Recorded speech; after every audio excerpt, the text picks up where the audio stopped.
Hello there my fellow holotable heroes, and welcome to another Conquest video guide. You will be able to find this and all my other guides on my SWGOH for Life website. So if you haven't seen it yet, go ahead, check it out. There'll be a link in description below. So in this one I'm in sector 4, so I covered the feats video as well a bit earlier before I released this video. This one will be just focusing on mini boss and final boss, and oh boy, that final boss, oh boy.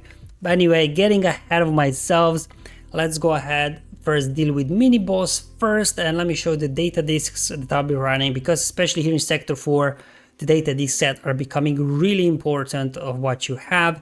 So this is what I've been rocking pretty much throughout sector 2, 3 and 4: Volatile Accelerator, Ruthless Offense, Caustic Emissions, Voluntary Vanguard, Ruthless Swiftness, Ability Exhaust and Amplify Agony. So just the damage sort of data disc, only one Amplify Agony. I didn't get a chance, I think, to pick up a second one.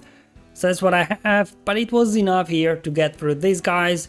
Now let's go ahead and look at the enemy here. We got Dash and Hondo here with IG. Now IG actually 11 is the most annoying one from these guys because of his cleansing. We have to win with dark side characters only, and then win with Captain Rex surviving. In terms of the modifiers, they get the standard Scoundrel modifier, giving them stat boosts and as well counter chance. So for Captain Rex, he's a rebel, so I just decided to go through and try CLS here. Voluntary Vanguard, probably not a smart choice, because Rex has mark on him and he's the one that has to survive, right? So unless you have a tankier unit than Rex in here, better take a Voluntary Vanguard. But I was in a battle already, I'm like, you know what, let's try, see if we can still pull this one off. Obviously I have to take Vander Chewie first to stop the revives. Going after Han next. Here comes IG with the cleanse. Again, also didn't have unstable decelerator yet at this point, which a little bit is annoying obviously, because then enemies are gaining too much turn meter because of volatile accelerator. But anyway, once you get IG down, they lose the cleansing and these debuffs, most importantly as well, ability blocks for my ability exhaust data discs will be sticking on these guys. I guess get Dash out. There we go, get him down. Then we'll deal with young Han, and I guess, I don't know, we'll just have to deal with Hondo in the end, I guess. There we go. Okay, down he goes, and now just Hondo. Hopefully we can get this done. Can we get a daze? No days unfortunately, but he should die, I guess, from damage over time in any minute now. He was just able to survive, just about. Pop him, Han, do it. There we go. Alright, so we got these guys down. So Captain Rex, I guess, not too bad. Just don't use Voluntary Vanguard data disc, I guess. Alright, so now we got the other one. The initial idea was to use Imperial Troopers for the Global Virus Piet feat, you know, but these guys are just too fast, immediately landed days. So I decided to use Treya and Malak instead. Like, yeah, Dash opens up with an AoE, but then everybody get feared by Malak. So hopefully we can get our plays going here. Okay, alright, there we go. Let's go ahead, isolate IG here. Just get him out so we don't have to worry about his taunt. Let's go ahead, increase everybody's cooldowns. Yeah guys, be my guest, counter attack into Malak and feed yourselves. Alright, down goes the reviver. Let's go ahead, push back turn meter on Hondo.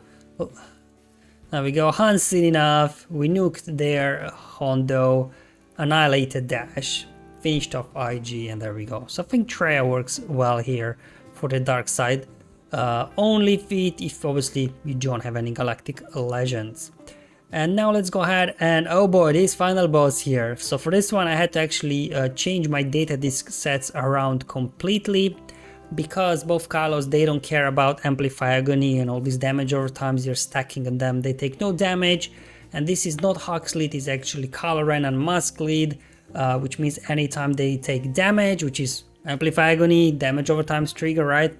Kylo Ren and Musk is gaining health, and then on top of it all, whenever they get buffs or debuffs under Kylo lead, then as well they're recovering, I believe, 5% health and 5% protection. So you won't be getting anywhere. And as well for the OG Kylo, I think every time he's damaged, he's like stacking defense, offense, he gets extra speed, I think, for every debuff and stuff. So all these debuffs, it's just juicing up both Kylo. So instead I went like, you know, with more of a full offense data, so anything that can increase my offense, ruthless offense, stacking fervor, insatiable, ruthless swiftness, so anything that does not land debuffs that I had here. I've been equipped power as well, so hopefully we can power through these guys. Now in terms of feats, we have to win with Leia surviving. My Leia no ultimate yet, so maybe that's why it didn't work with the standard Amplify Agony data disc set. For you guys out there that do have ultimate on Leia, does this that make it much easier? I don't know. And then Hokey Religions as well. Leia can complete that because obviously she's just a rebel. But for those of you that don't have Leia, I have another battle with General Grievous. Now this modifier as well, it's quite a lengthy one, but essentially they're getting extra survivability with health and protection and defense, again tying into the whole thing how debuffs are actually then healing them up. And then as well, whenever they critically hit, they will gain offense up, retribution and tenacity up. Again, more buffs, more healing for them, so that's kind of the annoying bit. And then also whenever they gain a buff, they gain stacking offense, so eventually like OG Kylo's AoE will just kill everybody, including Leia, if you don't take him out fast enough. So just going in with the Leia squad here with Han and Chewie and R2, and again no ultimate on my Leia, so if you do have ultimate maybe it will be different. Try to take out Hux, look, no damage, of course without Amplify Agony, but still it's so funny, they're just constantly healing up because of their modifier, and Kylo Ren's unmasked lead. There we go, they're getting a few hits in here. Let's try and get everybody in their stealth so we don't get counter attacks.